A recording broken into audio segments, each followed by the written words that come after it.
The impeachment of Warren Hastings, the first Governor-General of India, was not merely a legal proceeding.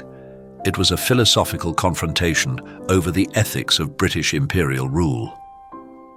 Spanning 7 years from 1788 to 1795, the trial became a stage for Edmund Burke to challenge the foundations of colonial governance. Burke saw Hastings not just as an individual administrator, but as a symbol of unchecked power, corruption, and the moral dangers of empire.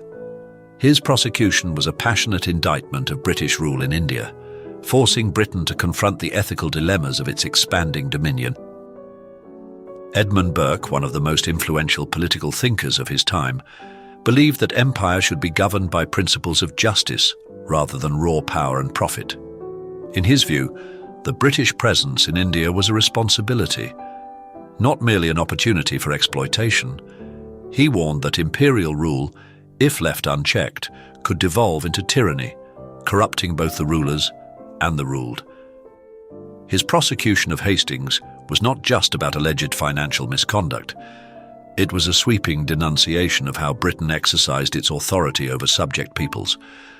Burke framed the trial as a battle between morality and expediency. In one of his most famous speeches, he declared, "The British Empire was acquired by violence and maintained by injustice. It is our duty to call its servants to account." For Burke, Hastings was not simply an administrator grappling with difficult choices. He was the embodiment of imperial excess, someone whose decisions reflected the greed and moral failings of colonial governance. Warren Hastings had been appointed Governor-General of India in 1773, a time when the East India Company exercised immense, often unregulated, power. His tenure saw significant reforms aimed at stabilizing British administration, including efforts to consolidate revenue collection and impose order on colonial governance. Hastings defended his actions as pragmatic responses to the chaotic political landscape of India. However, several of his policies became the foundation of Burke's case against him. The Rohilla War, 1774, was one of the most infamous incidents, in which Hastings allowed the Nawab of Oudh to invade Rohilkhand in exchange for British support, an act that led to widespread slaughter. His role in the confiscation of wealth from the Begums of Oudh further reinforced accusations of greed and exploitation. For Burke, these were not mere strategic decisions, they were manifestations of colonial violence. He argued that Hastings had systematically abused his power, treating Indian rulers as disposable subjects rather than sovereign leaders entitled to dignity. The trial unfolded in Westminster Hall, one of Britain's grandest and most historic venues. Unlike previous legal proceedings, this impeachment was more than a courtroom battle. It was a theatrical confrontation. Burke's speeches electrified audiences, transforming the case into a national debate about Britain's imperial identity. His rhetorical mastery turned Hastings into a villain, a man whose governance exposed the darker realities of colonial rule. Burke passionately argued that Britain had no right to justify cruelty under the banner of empire. The British nation is not a gang of mercenary adventurers, but a people bound by laws and morality.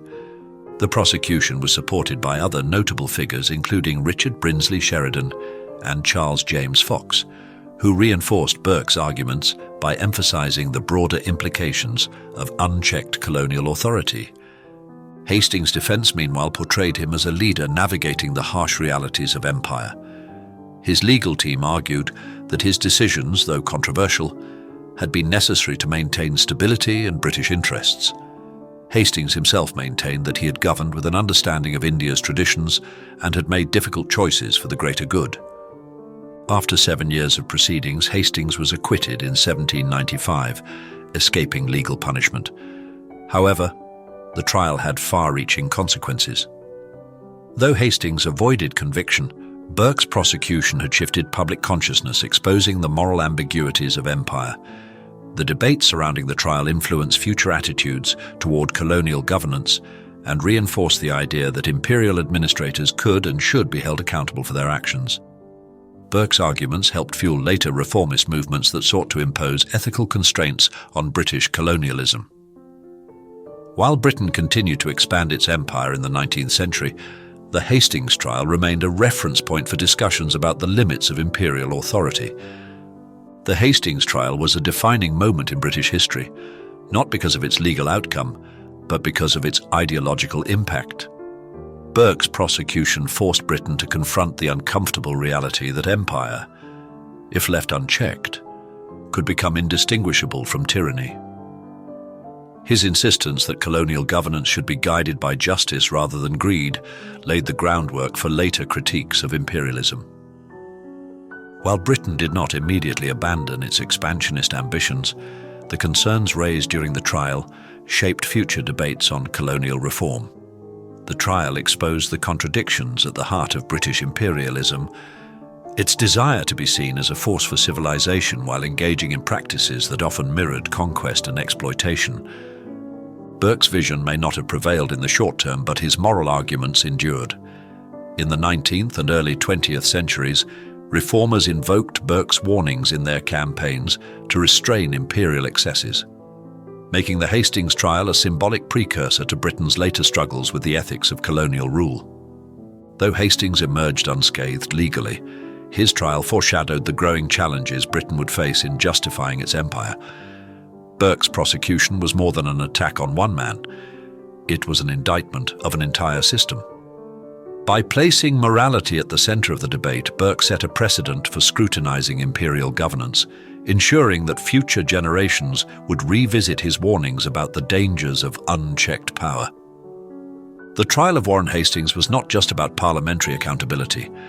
It was Britain's first major public reckoning with the ethical dilemmas of empire.